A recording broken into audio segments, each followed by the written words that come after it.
Hello and welcome to the FI Newscast, where we bring you relevant news in the food and beverage industry. Today is Friday, March 10th, 2023. We have a great show for you today. Our special guest is 𝗏𝗃𝗃, CEO of Ipsos. You don't want to miss that segment. But first, here are some of the top stories from this week that we think are worth taking a second look. Alarming news continues to develop as the end to SNAP benefits draws near. Technology insights firm 𝗂𝗶𝗆 surveyed more than 4,000 food stamp users and found that 9.2% of the group said they went through eviction or foreclosure last month. That's up from 8.5% in January and the highest number since 2020. A record 6% of those who participated in the same survey said they stayed in a shelter. In the retail world, a company struggled to move from e-commerce into physical retail space due to slowing sales growth. Amazon is closing 8 cashierless Amazon Go locations, including those in New York City, San Francisco, and Seattle. The e-commerce giant is also putting a pause on its expansion of Amazon Fresh grocery stores and closing Amazon bookstores around the country. This decision comes after a corporate hiring freeze and a massive round of layoffs that began last year. Meanwhile, other corporations are doubling down on investments. Walmart will be putting in $1.49 billion into its Mexico and Central America unit, Walmex, while Kroger will invest $770 million into its employees this year on things like raising hourly wages, improving benefits, and creating more training programs. This announcement comes just after reporting a strong fiscal year 2022 as Kroger's year-over-year total sales increased 5.2%. In restaurant news, big changes to menu offerings. BJ's Restaurants plan to reduce its menu items by 10% this summer. It's part of a larger plan to cut costs. Other measures include using raw chicken wings instead of pre-cooked meat and using AI to help with sales predictions. The initiatives are expected to save the company $25 million a year. Chili's is also taking the same steps to cut down their menu offerings, and they plan on doing other things like daily shrimp counting by hand and getting rid of single-use fry baskets. But all is not completely lost, according to the National Restaurant Association. They released their 2023 forecast predicting both tech and job growth for this year. Notable numbers in the agriculture world as the FMI came out with its Power of Produce 2023 report. Last year, produce department sales grew 4.8% to $74.5 billion. And this is despite price increases. Also, more consumers are buying pre-cut and washed vegetables and packaged salads, even though those products usually come at a higher price point. And finally, a major candy maker is jumping on that plant-based train. Hershey will debut a plant-based version of its beloved Reese's peanut butter cups this month. This new product will be made with oat milk. A second new product will be released in April, that one being an extra creamy plant-based chocolate bar, also made with oat milk and containing almonds and sea salt. That sounds pretty good. I will have to try one of those. And those are your top stories. We're going to shift gears here and put an FI spotlight on a recent webinar we did about the CPG industry, key themes, and 2023 outlook. We featured Nick Modi, Managing Director of RBC Capital Markets, and he shared a wealth of information about key financial trends and stats with both food categories and consumers. Here with us to recap this fascinating event is Senior Content Manager Chris Campbell. Chris, hey, welcome to the show. Hey, Susan. Thanks for having me. What is your opinion on this plant-based Reese's peanut butter cup and the plant-based Hershey's chocolate bar? What are your thoughts? I know you're a vegetarian, but you do consume dairy. But what do you think? You think you want to try this? So I think it's a really good idea, actually, considering how many people have a dairy allergen or have some kind of lactose intolerance. So there seems to be a pretty big market that Hershey is really going after here. Me personally, I would definitely give it a shot. I find that I really like oat milk in general, so it could be interesting to kind of contrast that with the traditional versions. But yeah, definitely looking forward to trying that one. Right. Those are some pretty good insights. That is why you are the FI Senior Content Manager. You have a finger on the pulse of what's going on. All right. So let's turn now to this great webinar that you hosted featuring Nick Modi. I know it was chock full of information. Let's get right into it. So what did he have to comment on about what is going on into the markets? What is he seeing there? Well, to your point, Nick really had a ton of insights here. There was a lot going on in that webinar, and he opened up taking a look at some of the economic situations for a lot of consumers in the US right now. He feels we're really on the cusp right now of the economy kind of devolving in a major way. But the good news there is that any sort of downturn would be relatively shallow. And he's thinking that we would have a rebound coming either at the end of 2023 or in early 2024. So that is some good news. He also took a look at how inflation is tempering right now. And I think a lot of news headlines would agree with that. That said, it's still in the mid 6% range, which is still very elevated when compared to the Fed's target of 2%. So even though we're seeing some relief on the inflation front, it's still a lot more difficult for a lot of consumers compared to where they were 12 months ago. And that's definitely impacting their spending. And I think one of the big things he took a look at as well is just international events. We're on the 1-year anniversary right now of Russia invading Ukraine, which obviously had some impacts on grain markets across the world here. But he also took a look at China and saying that their reopening could really have an impact on input costs in the coming weeks to months. So he said we should probably keep an eye on that as well. So definitely a lot of different things going on there. But like I said, a bunch of different conflicting kind of, headwinds that the consumer is facing right now because of those global events. Getting into the consumer a little more, what are we seeing with consumer behavior and how the economy, how inflation rates are impacting the spending? What is going on there? So one of my favorite parts of the webinar was the fact that Nick was able to kind of break down the different consumer groups, starting with lower income consumers. That cohort is spending over 11% of their disposable income on food and energy. That's really what we're seeing at the Food Institute as well. We're seeing this drive towards private label. And I think that number, that 11%, kind of indicates why people are turning towards those private label products at the grocery store. And you really could take a look at them and say that that group specifically is already in something of a quasi-recession while the rest of the economy is still moving forward. Another thing he brought up kind of ties into that top story you brought up today, Susan, with SNAP benefits and housing costs.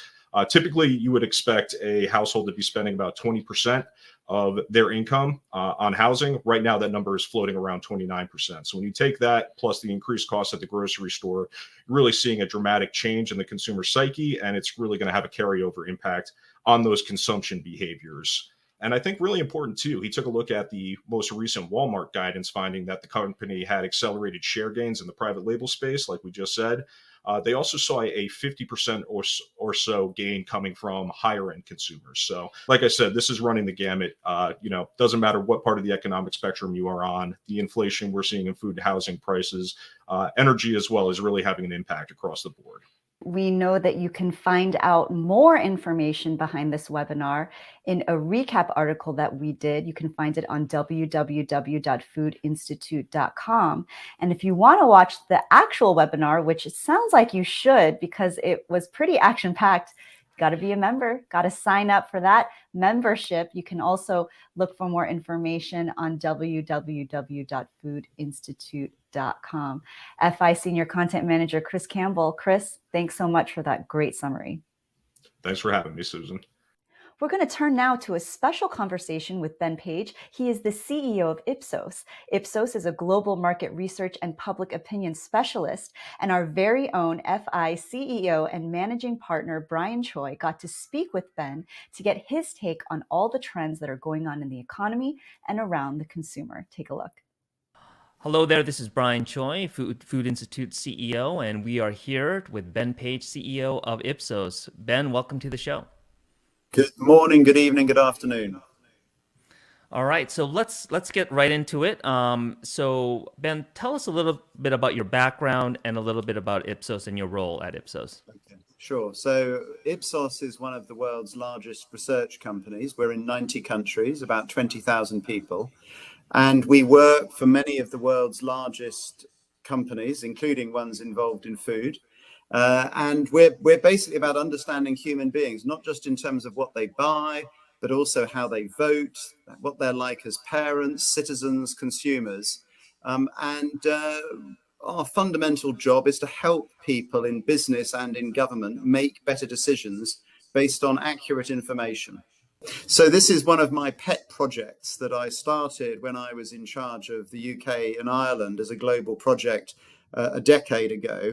Now I've become the global CEO 2 years ago. I'm able to spend even more time and put more resource into it. But basically, it covers 50 markets from Argentina through to Zambia, lots and lots of detail for the United States.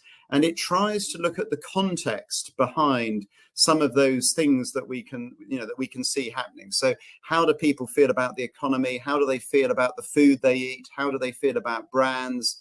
How do they feel about what's going on in the world of gender and sexuality? We cover a very broad range. Overall, the report covers about 90% of GDP of the world, about 70% of the world's population. So it allows you to sort of look at your results, but also look at the context in a bit more detail. Because I think one of the things that brands need to know in 2023, yes, you've got to get the price right. Yes, you've got to offer good products. But you also need to understand the context in which citizens and consumers are working and operating. You need to show empathy. And that's something we think brands sometimes, and being on people's side. And finally, you need to understand their expectations. And this report is designed to help brands do all of those things. I want to touch a little bit about what you spoke on conscientious health. So the health has definitely been a mega trend that we've been covering here. Obviously, the pandemic has really accelerated the emphasis on health. And so as you look out 2023 and even beyond, like how is a consumer viewing health? That's the first part. And the second is, how are companies supporting these consumers as it relates to, both physical and also mental health? Yes, well, I mean, I think mental health is a subject all of its own, to be honest. And I think that there is a question about, I think on the mental health point, I think for the audience on this call, I would be particularly looking at, how you offer people reassurance and, a feeling of empathy, that you're looking out for them. That it's been tough. We've got a massive rise in the proportion of people across America and Europe saying that their mental health is a challenge for them. I think some of that is a mixture of the change in the taboos around mental health over the last 20 years. So people are more willing to talk about it. They're more conscious of it. But at the same time, the pandemic, by locking up millions in their homes, has also made them reappraise their lives, their travel. And it's that moment. So it is that sort of liminal moment where you're considering where people are going. So conscientious health is describing a world where people want to actively eat more healthily. They want that help. It means that, interest in natural, interest in organic, interest in plant-based food. As they say, that they're as interested in their mental health now as their physical health. So that's really important to them. So it's a much more nuanced sort of sense about wellness. So products that help you, whether it's vitamins added in or something that help you do your 5 a day or give you the vitamins you need, anything like that is helpful. But you have to show how you're going to make it easy for people, and that's the challenge. So we need to help people do that. And so conscientious health is a rising trend that we can see people wanting to do the right thing, that they are feeling squeezed in terms of disposable income. So if you can do it at the same price point, or if you do need to charge more, really demonstrate those health benefits. But other ones, we can see other clear things. Premiumization has always been there. But you've also got things like the search for simplicity and meaning. People wanting to eat food that has a history and a heritage to it, huge in countries like Italy, but less so in some other places. The art of food, wanting to make things yourself. And one thing that we see every time there is a squeeze on people's income is a retreat to home consumption and making things yourself. We saw it after the global financial crisis of 2008. And for the parts of society and the consumers who are feeling a squeeze in 2023, we are seeing it again, more at home consumption. So how do you facilitate that? Fascinating to see beer companies like AB InBev, competing with Uber to deliver cask beer to your home so that you can have a sort of pub experience with your friends rather than having to go out to watch a game in a bar. Those are great points. I want to touch upon one thing that you mentioned, consumers' desire to wanting to eat more healthy foods. You mentioned even the mental aspect. But you also have on the other end consumers' wallets being challenged, right? So a lot of times these healthy products are more expensive, and so how do you see from where you sit, how this dynamic playing out in 2023 and beyond? I mean, the challenge is to show people how they can eat tasty food that is less manufactured, and sorry manufacturers, but that's the challenge that in public health, of course, people are trying to do, and giving people hacks and tips. And it's, go on food TikTok, guys, if you haven't, because you'll find all sorts of stuff going on there where people can, there'll always be a market for chocolate, but how do you help people eat something healthy that you can also make a good margin on it, and it's easy and tasty for them to do? And I think there's a lot more that we can do with that. And it's, even if it's very simple things like them feeling that they're in control. One of the best political slogans ever was what got Brexit over the line in the United Kingdom, which was called "Take Back Control." Didn't say of what or where or how, but it picked up a feeling of being out of control. And that's one thing that people experienced during the pandemic. And so, even very simple things like something you assemble with some easy to find ingredients like potatoes or rice, and it tastes great, and you feel that it's healthy. It's that type of thing that it provides some opportunities. Yes, of course, but people will always, they'll always want chocolate. But what they say about chocolate is that they'd rather eat less but better. We're going to take a quick break, but more with Ben Page of Ipsos when we come back. Stay with us.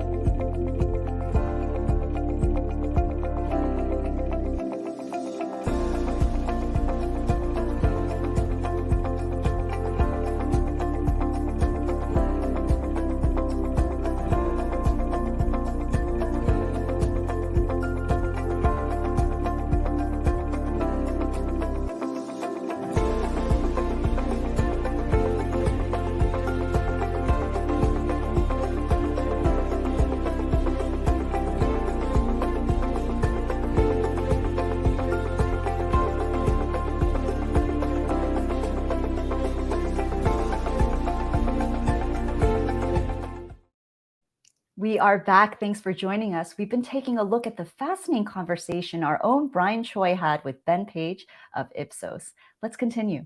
Can you delve a little bit more into kind of what does it mean to be an authentic brand? How are companies being more authentic with consumers today? There are some challenges in it, because one of the trends that we can see is, and it's aligned, and we haven't talked about ESG or Black Lives Matter, of course, which was another phenomenon of the pandemic. But what we've seen is people having greater and greater expectations that brands shouldn't just provide good products at a good price, but that they should also stand for something. They should reflect my values. You've got people like Nike, obviously making a big stand in that space, and Republicans going around burning them when they, etc. So it's a delicate path. People say, I want you to reflect my values, but in a polarized country like the United States, whose values are you going to be reflecting? And of course, a lot of people just want to keep their heads down, and I can understand that. But if you can really understand your own consumers, if you're willing to do that, we have the challenge of Ben and Jerry's and their owner Unilever and their different views on Israel, etc., and the Palestinians. It's something that people really, matter. So they say that they want to pay more, or would do, for brands that really reflect their values. And it's interesting, when we asked people after the global financial crash in 2008, who is most on your side? Interestingly, it wasn't governments that were pouring billions into the world economy to refloat the banks so that there was actually money in the ATMs, because we came a few hours in the United States, in the UK, a few hours from there being no money in ATMs and there being rioting. But the governments weren't thanked. So who was it? I'll tell you who it was. It was supermarkets. And why were supermarkets so seen as so empathetic after the global financial crisis? It's because in all their marketing, they constantly show that they are on your side. Live well for less. Every little helps. A meal for two for $15 with wine, whatever it is. We feel your pain.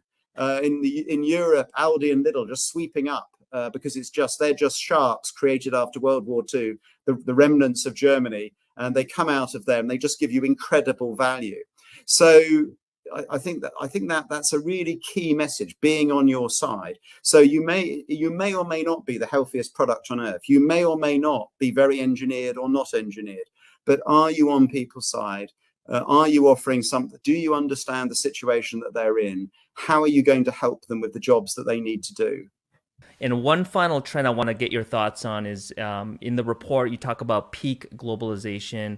How should food companies really think about the rise of the global brand versus now this kind of retrenchment into kind of more the localized brands? A key point for everybody is that actually it depends which countries you're talking about. So, in many developing markets, global products are much more attractive than local ones. And in somewhere like China, although the trade war that Donald Trump began with China and sort of continued under Joe Biden meant that, of course, Chinese people have become much more likely to say they want to buy Chinese products, etc.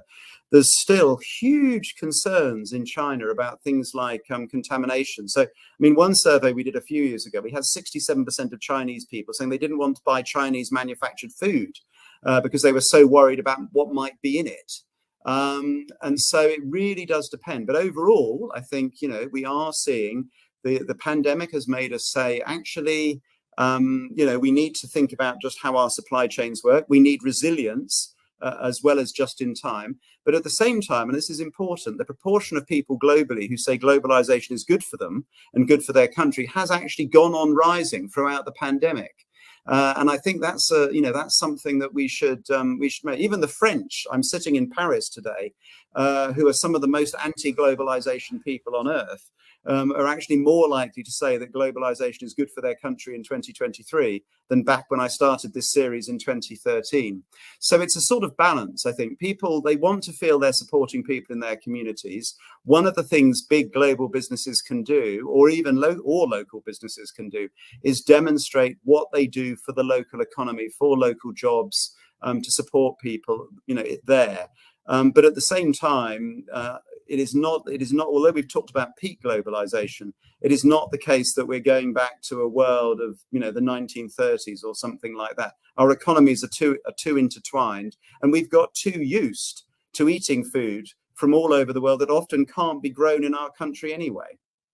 So my final question for you, Ben, is what are your top 3 predictions for the food and beverage industry this year? Well, on that, I would just say, I think the interesting thing is how squeezed our consumers going to be, because one of the challenges with the inflation that we have is that it unwinds at a fairly slow pace. So the expert economists will say that normally when you have an inflationary surge, the lag effect as it feeds through higher mortgage costs, higher loan costs, pay rises that are behind inflation, takes 18 to 24 months. And that means that the inflationary rises that have happened, and in terms of loan rates, interest rates, are still going to take some time to feed through the economy. We know that the major food producers, consumer goods companies, were able to raise their prices very effectively in 2022 to stay ahead of inflationary costs in the supply chain. The huge billion-dollar question in 2023, is that going to be the case? Consumers are starting to feel a bit more optimistic, but at the same time, we've still got plenty of time to go. So I would say the jury's out. I think we do have some, I think at the moment, I'm going for a much better H2 than H1, and there will be winners and losers. And that's as far as I'm prepared to go. All right. I love that optimism, Ben, and thanks for sharing that with us. So there you have it. Ben Page, CEO of Ipsos. Check out the 2023 Global Trends Report. A fascinating read. Ben, thank you very much again. Thank you. Something for everybody. Take care. Bye-bye. Our thanks to Brian Choi for that great talk with Ben Page, CEO of Ipsos. Before we go, let's take a look at what's coming up in the food world. On Tuesday, March 14th, we'll have an FI podcast release featuring Caroline Jones, Senior Vice President of Jersey Mike's. You'll be able to find it on Spotify, Apple Podcasts, as well as the FI website. On Wednesday, March 15th, we'll have a special FI Live episode, a recap on Expo West, one of the industry's largest food conventions. Also on March 15th, the U.S. Census Bureau will release its monthly retail sales data. And on the same day, Oatly will present its earnings report for Q4 and fiscal year 2022. Finally, on Thursday, March 16th, Dollar General will announce its results for Q4 fiscal year 2022 as well. And that wraps up this episode of the FI Newscast. I hope you enjoyed the show. Be sure to tune in next week, same time, same place. Our special guest will be Winston Song of Pi Partners. Should be a great show. Never forget to check out all the great content we offer at www.foodinstitute.com. Make sure you hit that subscribe button on our YouTube channel. Have a great weekend, and we'll see you soon.